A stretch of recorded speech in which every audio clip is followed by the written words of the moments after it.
So hello and welcome to our February's maintainers call. And I don't have anything to discuss, so I will leave it up to you to say what would you like to talk about today. Use the time we have together. Right. So I actually haven't actually considered a proper topic that we'd like to discuss. So I think because actually for the past month I've actually been rather hung up with other things outside of LoopBack. So I haven't been too involved with LoopBack's progress. Though one discussion point I like to bring up is actually I'm quite curious because as an open source project and as one that's maintained by IBM, I'm quite curious what is the strategy with Loopback for IBM going down in the future, right? So I'm quite curious how will Loopback play an important and vital role in IBM or strong loop strategy in because you have API Connect, and I believe you guys are also working on API Connect. So I'm curious Yeah. how, and I believe it still uses Loopback 3. So I'm quite curious how Loopback 4 would integrate into IBM's solutions, and also that will perhaps drive the development of Loopback 4 further. Yeah, so I think that's a good question. Maybe I can provide my perspective and others can chime in. So currently API Connect, the latest version 10 is has a shallow integration with Loopback 4, and before I think in V5 we have a UI which is like you can edit model or create the properties using a UI, and then for this time for V10 I think we make it to be a more shallow integration. That's like if you want to create APIs and using Loopback, and you can use the CLI. And actually there are some other product that is using Loopback, and like sometimes we find it surprise as well, like when people ping us and then we find out, oh, you're using Loopback. And you're right that App Connect is using Loopback 3. I don't know how much details that I can provide, but I think they are looking into some evaluation on Loopback 4, and there are some more projects that I think is using Loopback 4 as well. Yeah, I think it's great to hear that there are potentially planned projects with Loopback 4 within IBM. I think that kind of reinforces the point that IBM is still focused on providing the open source Loopback 4 as a solution for those that prefer to use that instead of API Connect. Though I appreciate the answer, and I think it's great for that matter. Though I'm quite curious because I understand that this is a rather loaded question, but I understand that IBM has done their annual reshuffling, so maybe things are a bit chaotic right now. But I'm curious if perhaps Loopback 4's development, how will it continue to progress in terms of developer cadence? Are we expected to is to actually grow the team even further, or would it more likely stagnate around what we have right now? Yeah, so I think some of us will is actually have another project as well and at hand, and so you'll probably see there's less development coming from us, and but I think like it also resonates what our point. Like I think when we talked about last year, that what we want to do is to open up to the community. That's like it's not just us implementing the feature, but then we also want everyone to contribute. So I think like the goal is there's like hopefully we can get to a point that like we'll do our best to enable more contributors, and I think Reefer, you have helped quite a lot, and then and we want to make sure that's like that there will be more contributors coming in. Yeah, I think I think that's a great point you've made, that LoopBack 4 should be a community-driven project. And I think that's a great way to ensure that the source code is democratized and is pushing towards the direction that the community wants. So obviously, with any open source project, there's always going to be an imbalance of contributors and people who just do feature requests. So I think one of those areas we could potentially improve is providing guidance on how to contribute to LoopBack 4. Now, I know that's a rather loaded thing to say also, right? Because how else can we help them with contributing to LoopBack 4? Because LoopBack 4 is such a large project. So I think it's an area we could explore to make it easier for them to, contribute back, even for like small features. Because if you want to contribute a small feature, you need to understand the inner workings and you need to figure out which component to change and then what side effects there may be. Those kind of things perhaps may hinder new time contributors for specifically code comments. I mean, comments to documentation is actually quite straightforward, but for things like contributing code, I can see it actually may take quite a bit of effort. For example, when I first started contributing to LoopBack 4, it was kind of a bit daunting because there was this whole monorepo structure and there was a lot of tightly integrated code. I guess this ties back to the whole documentation in general, but I think that's an area we could improve on so that we can potentially accelerate the number of code contributions and hopefully turn into more committers. So I think that's a good point. So from your observation, what do you think, what kind of documentation will help the contributors? I think the kind of documentation that we need, this is, I'm not too sure if I've mentioned it before, because currently the documentation encompasses the idea of loopback, the target audience or the target reader being people who want to create a REST API with loopback 4. So every single information on is kind of REST oriented, and if you want to do something out of REST, you kind of need to dig around in the documentation to understand how these pieces work and how you can separate them, which is one of the reasons why loopback 4 isn't just a single package, right? Because we have multiple packages so that they are modular and so they can use them independently and use them in a different way to fit your needs. But unfortunately, right now, that's not really reflected in the documentation. So I think one of those things we need is perhaps like a filter. So right now we have for example, we have like keywords on our pages that we're not really using right now, but perhaps we could use a similar set of schema to create a set of filters for the page. So for the sidebar, instead of showing every single possible page on the documentation, we could perhaps have a drop down menu just at the top of the sidebar to help like filter through. Say like I want to create a REST API, I want to create a CLI, or I want to do implement dependency injection or something like that. So that way users can actually filter out better, and that will perhaps help with discovery and understanding of the individual packages themselves.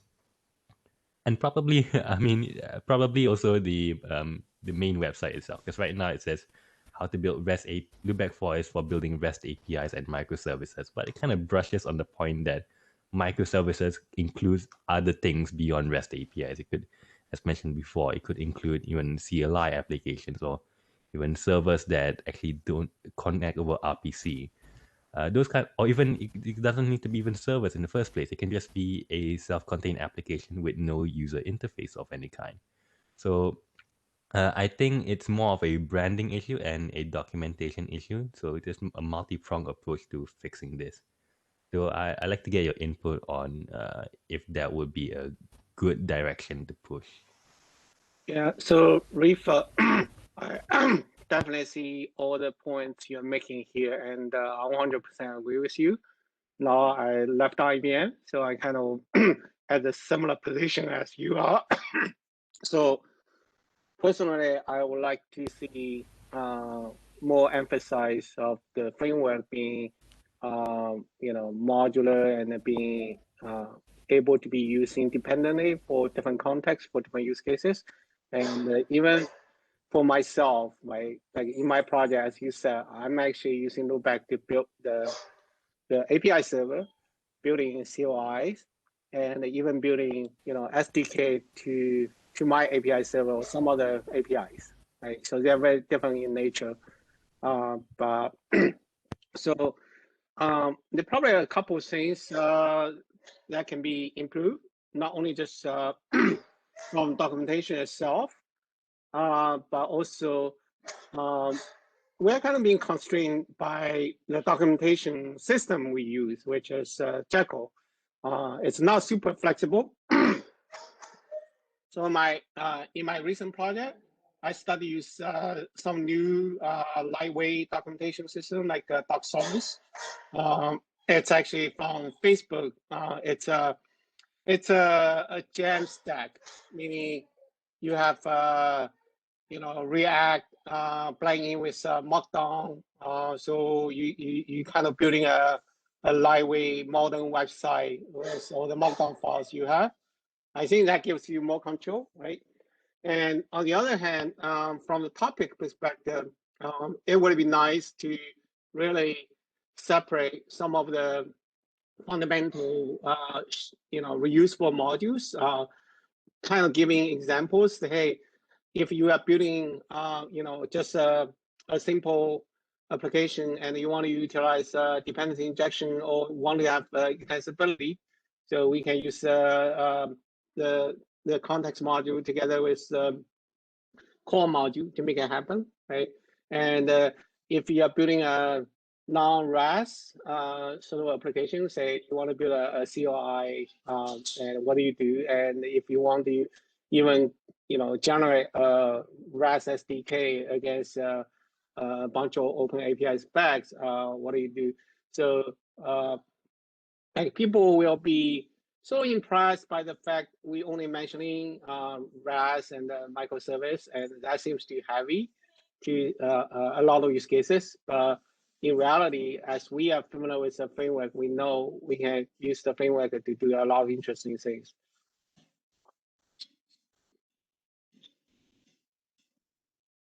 So I think in the past, we actually talked about the possibility to really spin off some of the core components into a little bit like its own brand to some extent, and have a dedicated documentation side for that particular set of modules, right? So for example, I would love to see the IOC container or the extensibility story to be under its own sub-project.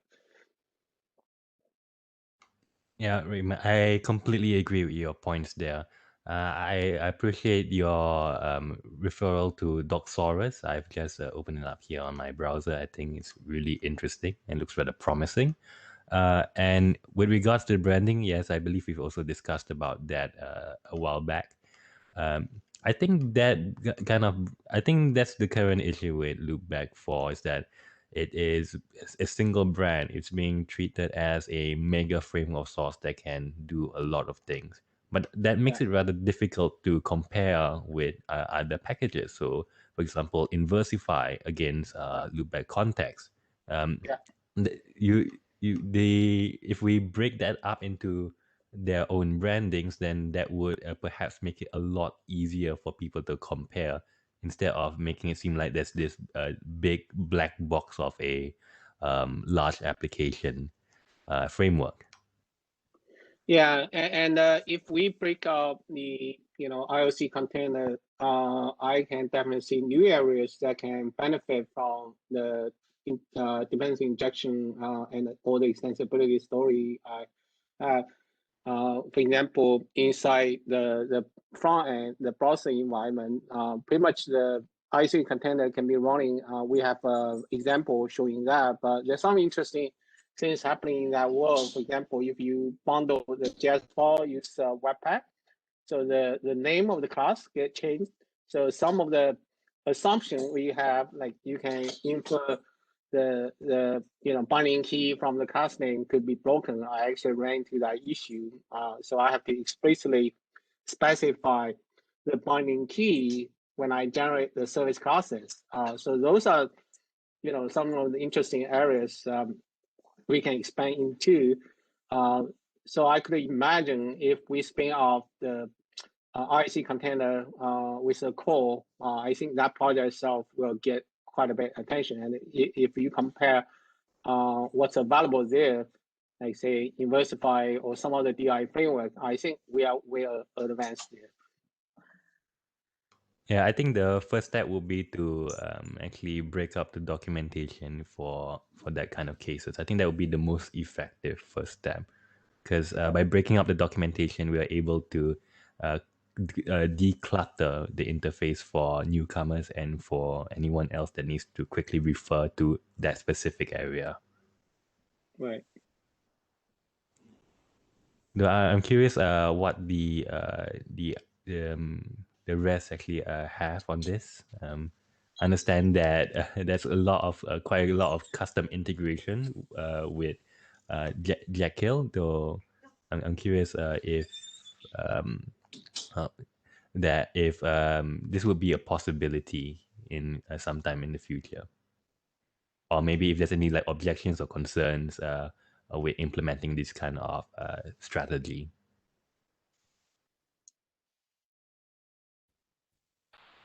Well, I think we need kind of two things. One is somebody, a champion, who would push this forward, this whole initiative.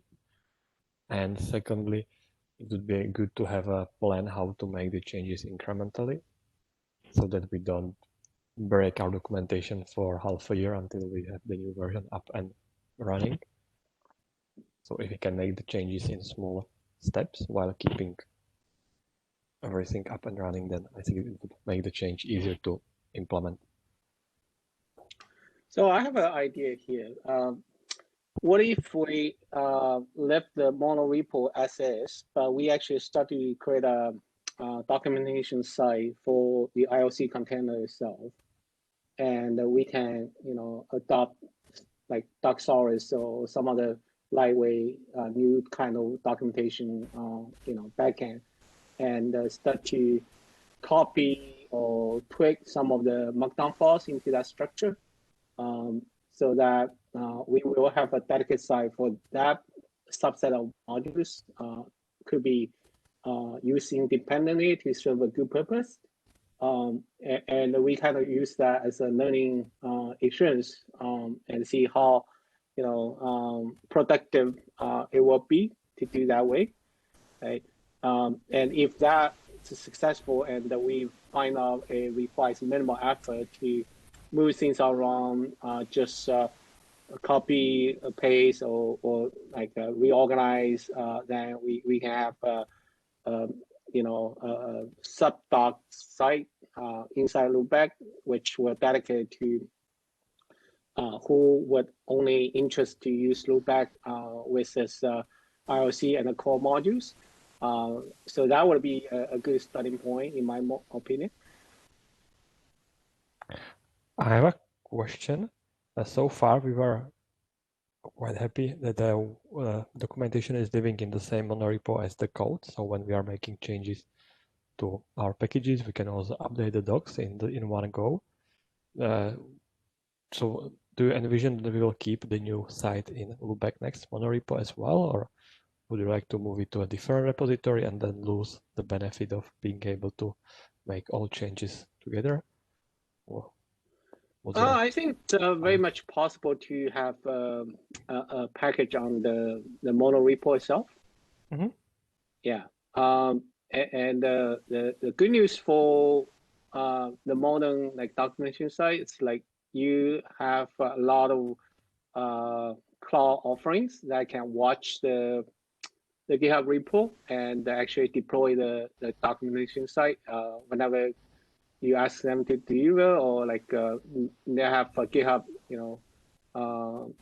integration, so they can watch the site and publish this site either to the preview state, which is say, hey, you make any changes to master, they can actually deploy that to be a preview site so you can see what's going on, or whenever you have a release, they actually push to the production site. Let's imagine we create like a DNS entry for, like for example, core docs, LoopBack.io or something like that, right? Then we can set up the CI/CD to do that kind of stuff. Yeah, I think it's completely possible. We can still leverage the mono repo itself. Cool.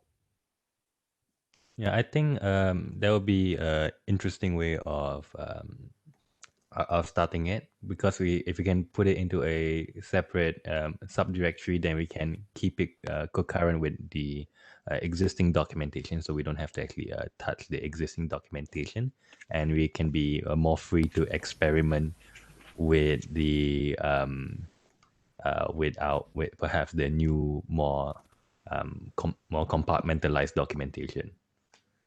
For the use of the mono repo, I'm actually okay either way. I think yeah, as you've mentioned, that using the mono repo is beneficial because you can push document changes in the same pull request as the code changes that we do. And I think one concern is that how do I phrase it? I think one concern is that the documentation would have to be separated into their own individual packages, I would think, because we want to ensure that these things are compartmentalized. And for example, most documentations are actually versioned, so you can actually change the documentation based on which version of the package you're using. So you don't actually have to scavenge out through the GitHub repo history to find out, oh, how did it work on my version, the one that I'm using right now. So perhaps to expand on the monorepo part, maybe we could create another subdirectory within that monorepo, specifically like maybe new docs, and then start creating more subdirectories for different compartmentalized documentation. So maybe one for the LoopBack IOC, and another one for LoopBack REST, or another one for maybe LoopBack CLI, etc., etc.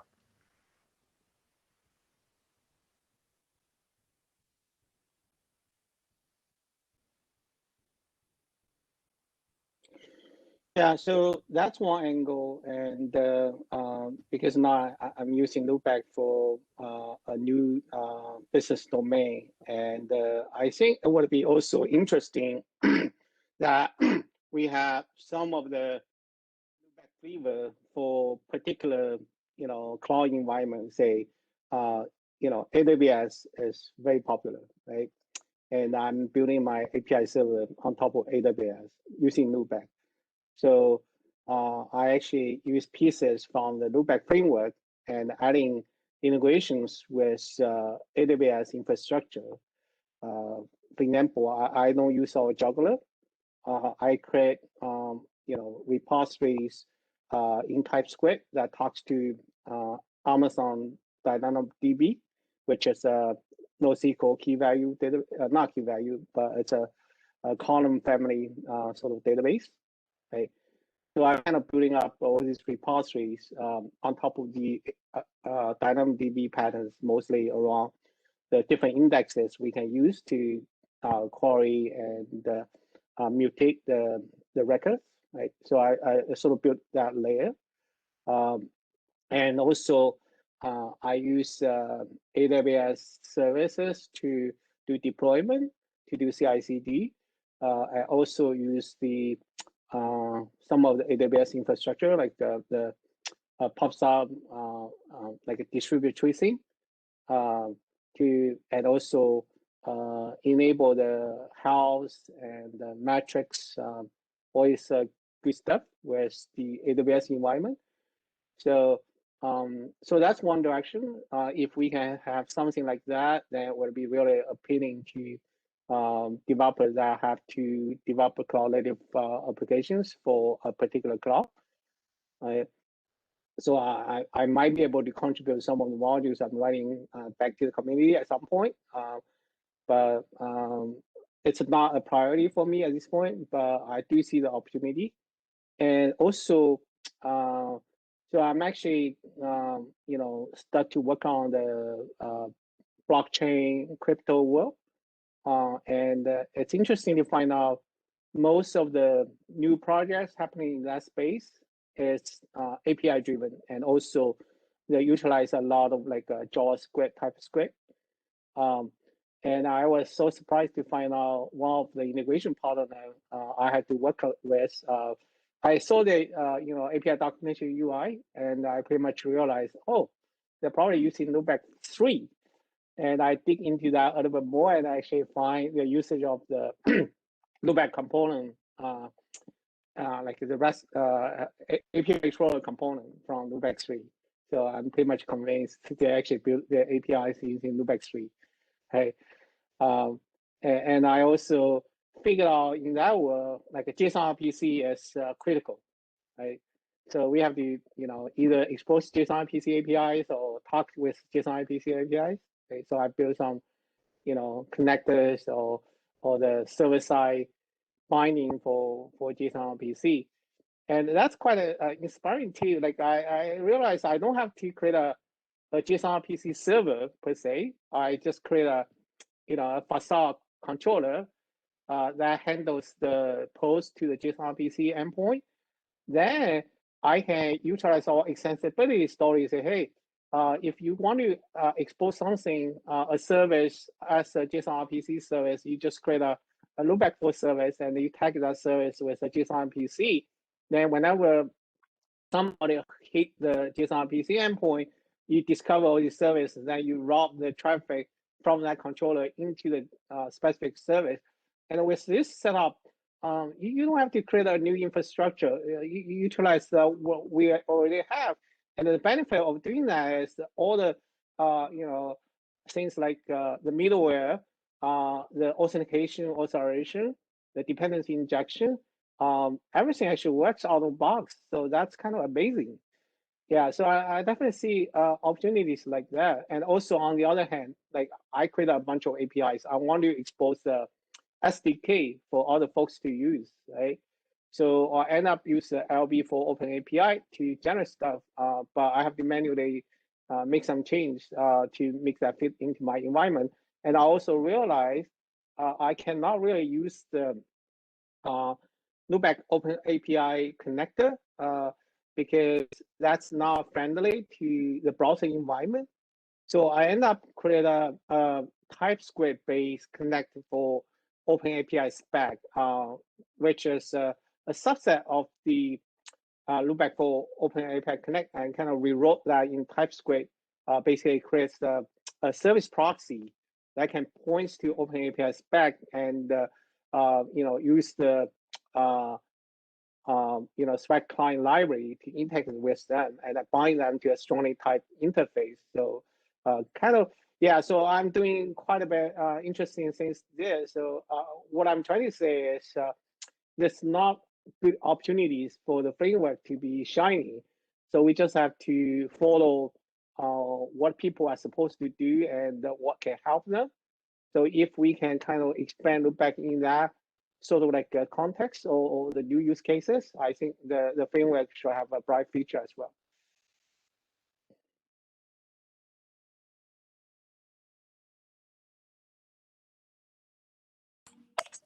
That's some cool stuff, Raymond. Awesome.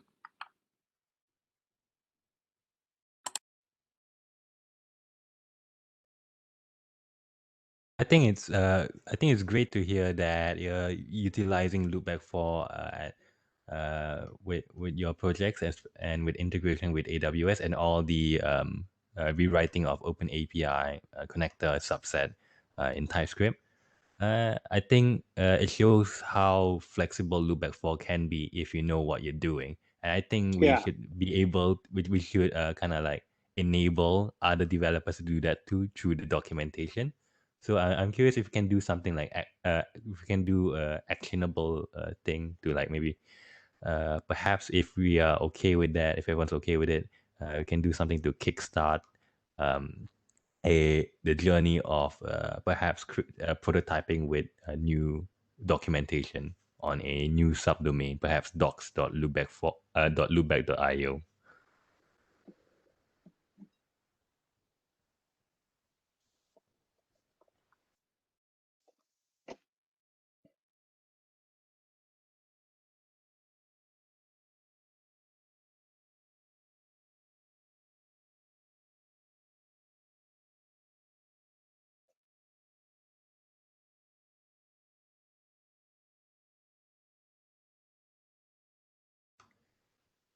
Yeah, so I'm wondering if there's perhaps any objection if we could maybe do a start trying out perhaps a new documentation that to kickstart the journey of breaking down LoopBack 4 into the individual more digestible components.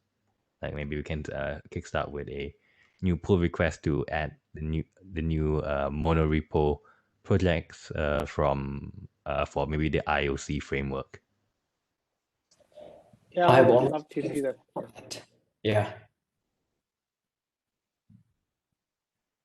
I think it's a great idea.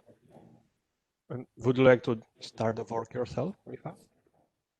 I would like to start the work. I'm kind of a bit hung up for this week, so I'm maybe a bit delayed for actually running something up for this week. But hopefully, within 5 days' time, I should be able to start something with Doxorus.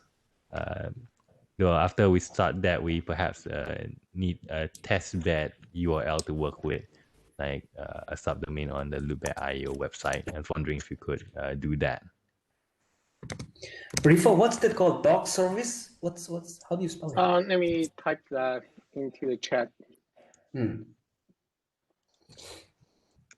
Yeah, I always felt that LoopBack 4 is very powerful, has lots of capabilities, but it has identity problem. Yeah, it's been quite a long-standing issue. I think we should perhaps start working our way incrementally to solving this problem. Right.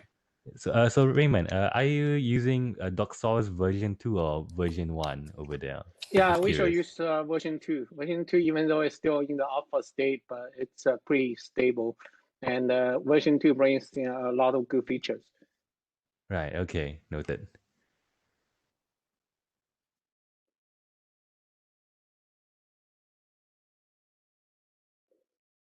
And the Rifa, actually, to start with, we don't even need to have a subdomain from LoopBack itself. For example, we can sign up NetLifty or Vercel.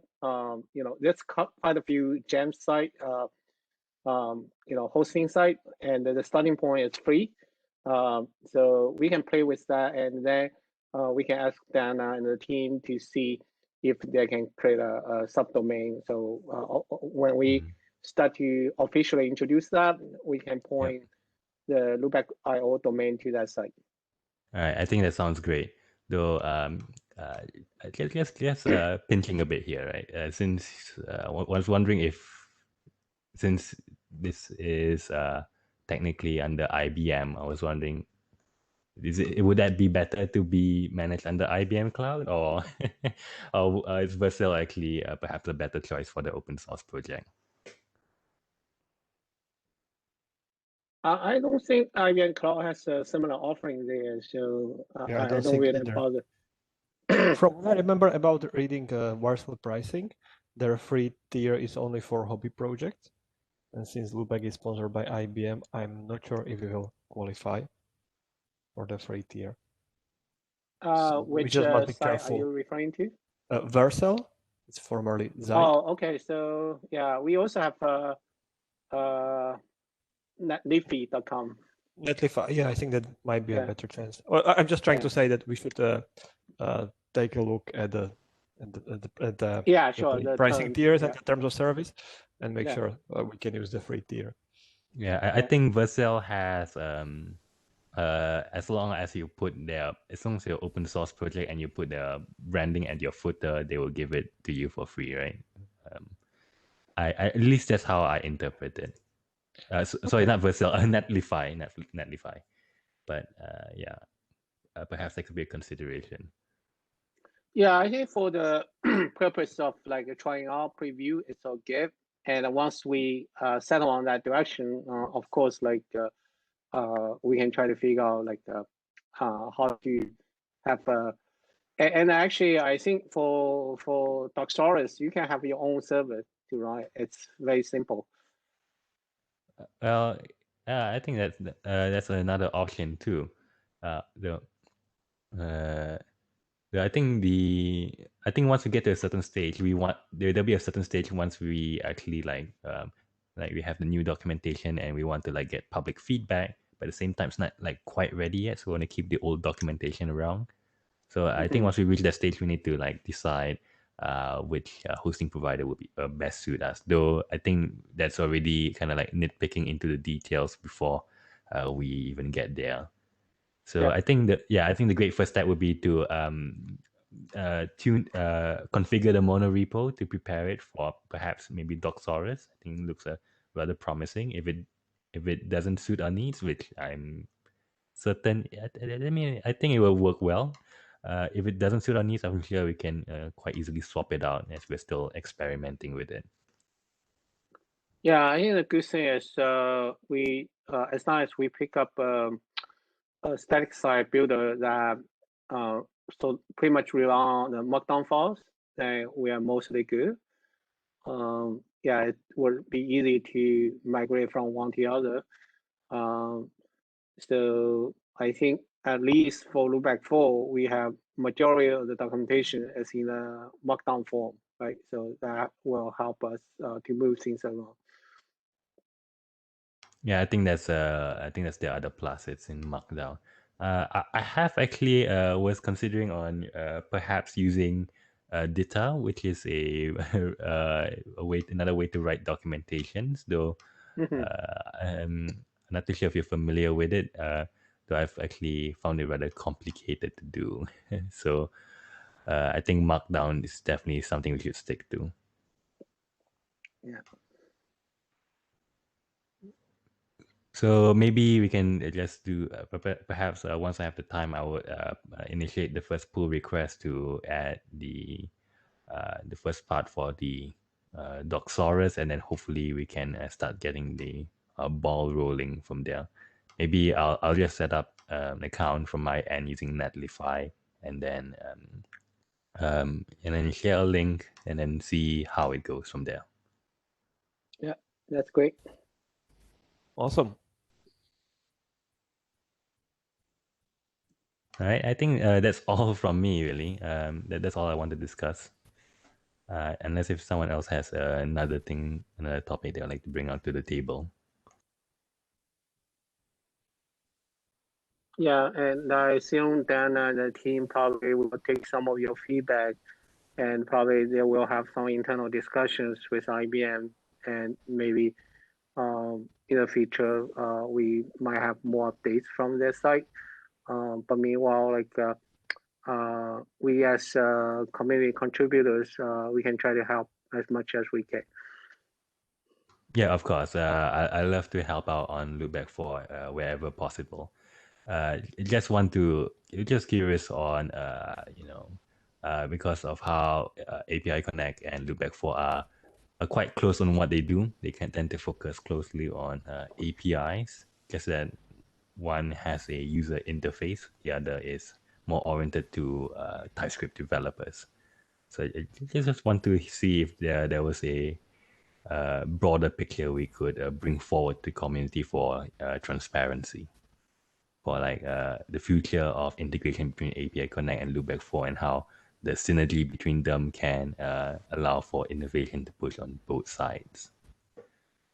But nonetheless, I do really appreciate the discussion we've had today, and hopefully I can spare some additional time to contribute to continue with my contributions later this week.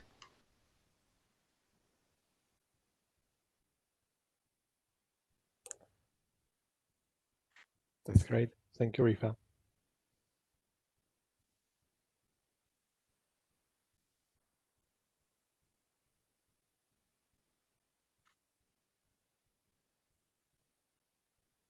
Well, if there isn't anything else anybody would like to discuss, then I guess we can call the meeting over for today, and I'll be looking forward to see you again in a month.